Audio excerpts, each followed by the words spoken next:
Good Wednesday morning. The Knicks had to win this one, especially with the news coming out before the game that Jimmy Butler wasn't playing and Jalen Brunson and Julius Randle were. There was no excuses to lose this game, then go down 0-2 going back to Miami. It had to be done, and it was done, but it was dicey, man. It was dicey. It was scary. I was worried. The Miami Heat are just so tough. Even without Jimmy Butler, there's guys on this team that will not quit. I mean, the fact that they're getting anything out of Kevin Love is amazing.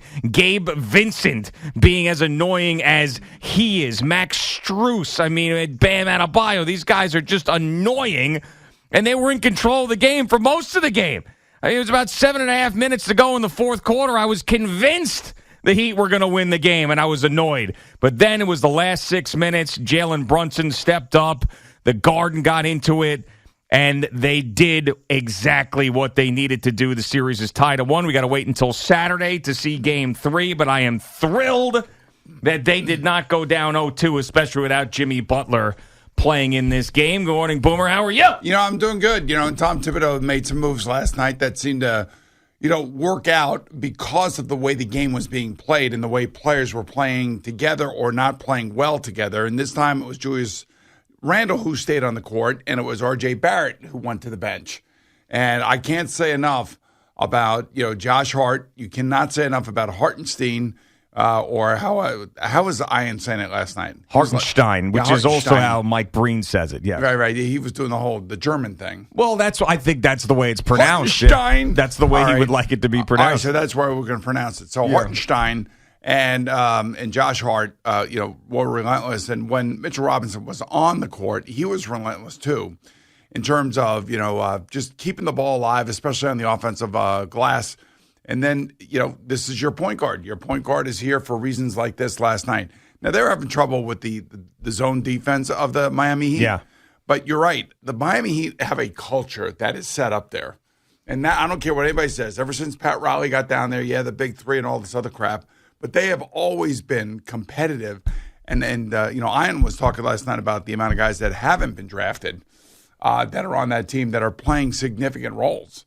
And it was, it was dicey. It was tough. It was everything that you expect this series to be for the rest of the way, too, by the way. Oh, yeah. At this point, I would be really surprised if one team just took off and made this a short series. It feels like a 7-game series. To me, it feels like a nail-biting series, and it was just so damn frustrating. You're right. That zone defense was giving them fits, especially in the second and third quarter. It was really until the last 6 minutes. That was the only time that the Knicks offense really took control. And every time the Knicks got close, whether within a point, or they tied the game, or they got up by a point, boom, right back down the court. Miami hit a three, whether it was Caleb Martin or whether it was Max Strus, or it was just whatever it was. There was always an answer from the Heat until the last 6 minutes. So regardless of how you got it done, you did get it done.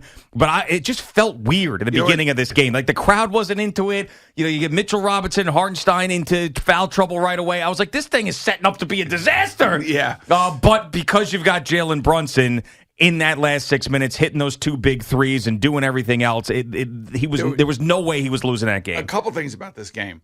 There were a couple moments there at the end of the third quarter where R.J. Barrett had a chance to blow the lid off of the MSG, right? And he played well. He didn't play towards the end of the game.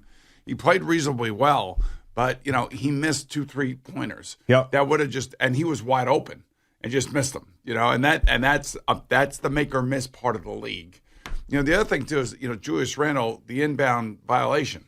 Yeah, the game should have been completely over at that point. And then, of course, that's as sloppy as it gets when he steps over the line and then comes back. Come on. There are things that he does in games where he just and a couple times you felt like, especially in the third quarter, where they went a little bit too much isolation again. Yeah, I just felt like I'm watching Julius Randle struggle to get into the paint and then jump up in the air and then try to find somebody that's open. Right. With no idea. And of course, Manuel quickly had one of those games that wasn't one of his better games, but, that's who the Knicks are. Yeah. And they're woefully inconsistent at times, but they won the game. It doesn't matter to me how they won it. All that matters to me is that they did win it. and that Thibodeau recognized that, Julius Randle and R.J. Barrett on the court in the fourth quarter was not going to work. Yeah, and Julius, for the most part, was very, very good last night. And he walks this fine line between, being the aggressive leader that the Knicks need in crunch time and then doing stupid stuff. Yes. There's really, and it's a tightrope for him. And there was that one sequence where, the Knicks come back, they were down 6. They come back, take a 1-point lead, then get a stop. And the place is going nuts because they're finally, it just feels like the Knicks are about to take the lead and keep it, which they eventually did. But there was back-to-back possessions where they got too wrapped up in the moment, and then Julius Randle on that first of those 2 possessions went down the court and just hucked up this 3 because he was feeling, man, if I could hit this, we end up taking a 4-point lead, this place is going to go absolutely crazy. And even the announce team, Ian Eagle was saying it too with Jim Jackson, that this place, everybody was already standing, they were ready to explode. Julius Randle felt that, and he took a stupid shot within like 6 seconds of when the shot clock started. And then the same thing happened when they got another stop after that. There was one pass, R.J. Barrett hooks up a 3, and then he misses it. And I'm like, damn it! It's like things like that you get really frustrated with them. And in those moments and then what happened a little bit later, a couple minutes later, Jalen Brunson is the one who gets the ball and then hits the big 3. So I just want Jalen Brunson always in those situations Yes. to have the ball in his hands and make the decisions. Yeah, Josh Hart hit a big 3 too. He also Yes. missed one, but he misses one and he follows it up against the rebound. Yeah, which was great. I mean that's why you got to love that guy. The way that guy plays. And that was an N1 too. Yes, yeah. exactly. That guy, the way that guy plays. The same thing with Hartenstein. Stein. Hartenstein. Yes. I'll make sure I get that right. Yes. Yeah, he's another one. They're relentless. But then again, I gotta say, the Miami Heat are relentless. Oh, too. yeah. No, I mean, it is like they play defense, man. Yeah. They get in your face and they play defense, and they are devoid of stars. Well, when Jimmy Butler is off the court. But that's what I'm saying. Yes. But that's one star. Yeah, no, I know. I mean, the other guys are all good players, but man, Bam's a guy who goes, and also, Tyler Hero's been a very good player for them, and you're not going to see him for this series. But Bam Adebayo can be really, really good at times too. But you're right. I mean, last night, especially that Gabe Vincent is such a pain in the ass, and I know he missed a couple of big shots when the Knicks were pulling away. But prior to that, I mean, the guy played 41 minutes. I think he played more than any of the rest of his teammates. And he's just one of those guys that annoys the hell out of you because he shouldn't be as good as he is. You know what he is? He is like their version of Josh Hart. Yeah. That's how, maybe a little bit better scorer, maybe. I don't know. But again, they are relentless. They have a culture. They do, Pat Riley and Eric Spoelstra do amazing things with this team. And, I don't care. Like I said, I don't care how they won. Believe me, after going through what I just went through with the Rangers, yeah, I just want the team to win. No, of course, but and they showed I gotta say it was effort. You could see it. There were, and you know what? I felt like the referees let them play last night. They did. Now there was a couple of calls that did end up going the Knicks' way. The one that hit the basket. All right, yes, that would have been a putback, and that would have been a layup by the Heat. And they said that it was a shot clock violation, and it hit the rim. It hit the rim. There was no doubt about it that it hit the rim. Yes. And the other one where I wasn't really understanding of the rule, but to me, I really thought when they went back and reviewed it, was the foul, the Bam Adebayo running into Hartenstein, and then Jalen Brunson hitting the 3, and that turned into a 4-point play. Right. Where the foul was basically, I mean, really you had to look at where the whistle was and when the contact was made and at what point Jalen Brunson was releasing the ball or getting in his shooting motion, and that to me was very ambiguous. Eddie, please. Ambiguous, yes. Very ambiguous as to where, exactly when that was. And you know what that is? That's called a brain lock. There's a brain lock, yes, I know. Total brain lock. And when you're up in the middle of the night watching sports every single night, yes, this is what happens. So that right there, if I were on the other end of that, I would have been pissed off because think about that swing. You're talking about either an inbounds play or a 4-point play. Yeah, I mean, look, that's... And they were down 6 at that point, I think. You could say screw the heat button was hit at that moment. I kind of felt that way. And there were a couple of fouls down in that last 6 minutes that I thought were a little bit questionable. I'm just being fair about it. If I were a Miami Heat fan, I would have been annoyed at the way things went from an official standpoint at the end of the game. But the NBA needs this series to go 7. It does. And by the way, both the NHL and the NBA playoffs, the first round playoffs, the ratings were up significantly for both leagues. Yeah. And it was good to see that in that Game 7. I'm trying to think which Game 7. The Florida Panther Boston Bruin Game 7 had like a 3.5 million people watching. So.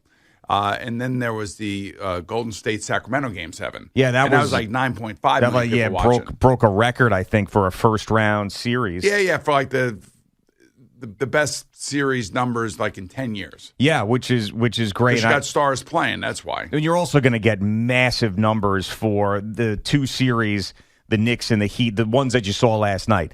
Knicks, Heat, and Warriors, Lakers are going to do massive numbers. Because I think that this series to me feels like a bloody 7-game series where I do believe that the rest of the country is going to get into this series. I do believe that because of the type of basketball that's being played, the throwback basketball, the fact that the Knicks are back in and it's an interesting team, and obviously LeBron and Steph Curry, and one of those two moving on is going to be huge. But yeah, I mean this was awesome though, man, to feel that, because I really didn't feel what I felt last night and in Game 1 in that series against the Cavs, because the one game that they lost, they got blown out, the Knicks, in Game 2, and the rest of the games they were basically dominant. I never really felt like they were challenged, and in Game 1, totally annoyed with the way things were going, and for 3.5 quarters last night, I was totally annoyed with the way things were going.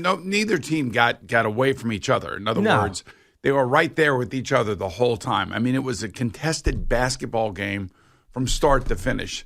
And, it was interesting. They had Josh Hart mic'd up last night. And he's like, we got a 6-minute game. Let's go. And that's really what it is in the NBA, especially when you have two teams that are so close to each other. Right. And one team in particular, the Heat, like ramping up the intensity.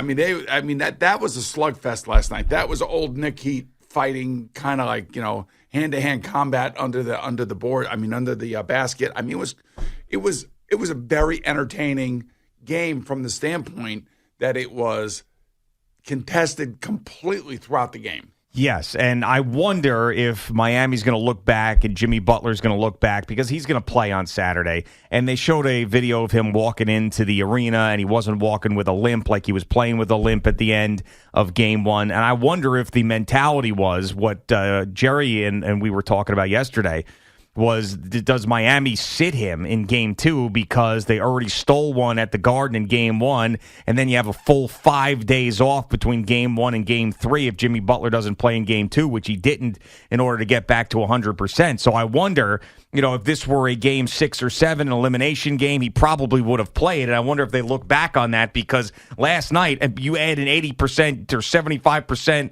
Jimmy Butler on that court, Miami probably wins that game. Yeah, I don't know. I don't know if he would have been shooting as well, because his ankle is not right. I mean, it's just not right. And you can, it's amazing with these ankle injuries. Yeah. And they were talking again about it on the broadcast last night, because a couple guys went down and twisted their ankles. Josh Hart twisted his ankle. Oh, Jalen Brunson re-aggravated his too. Yeah, I know. So maybe this is good that they have 3 days off. It's not great for us as fans. Yeah. But it's good for them because, man, I mean, every game there's like 2 or 3 guys that are twisting ankles. Yeah, that's it. In this series, of course, last night was a good night for ankles for the Knicks as Brunson and Randle played. And Julius Randle really, especially in this matchup and this team and how Miami has a tough time dealing with him, he's going to be a huge key in this. And I understand, without Julius Randle, the Heat win. Without Jimmy Butler, the Knicks win.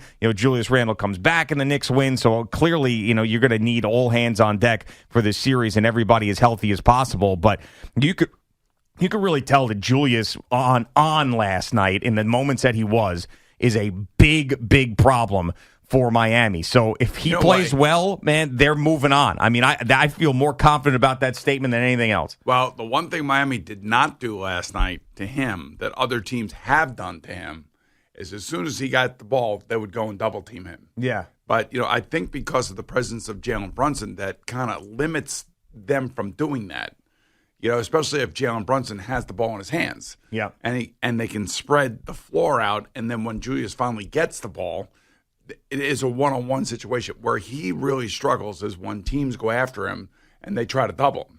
Yeah, there were a couple things I want to give him credit for, too. There were a couple of calls that were questionable. 2 offensive fouls, one specifically on him, where I was like, man, really, they called that? And he did not do his normal, typical screaming, getting in the face of the ref stuff. He just put the ball on the floor and he walked the other way. And it was almost as if he was, not that he was agreeing with the calls, because there's no way he was agreeing with the calls. It was almost like this conscious effort, like, I'm not going to let that get to me in these big games. I really felt like it seemed like he was like, I'm putting the ball down and I'm going, and that's the end of that, because I'm not going to get him to change the call, and all that's going to happen is I'm going to get attacked. And not getting attacked, right? I mean, so I was really, except for that 1-3 when they could have gone up 4, as I mentioned, the fourth quarter. Other than that, where he got caught up in a moment, if he would have hit the shot, I would have been praising him probably.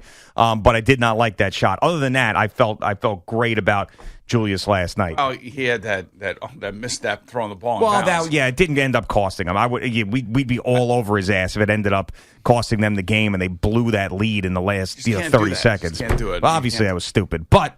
What are you going to do? That was sort of like the Keandre Miller turnover in the 5-1 game that you were talking about at the end, where you're like, it was a good game, but Keandre Miller did that. It didn't really cost you.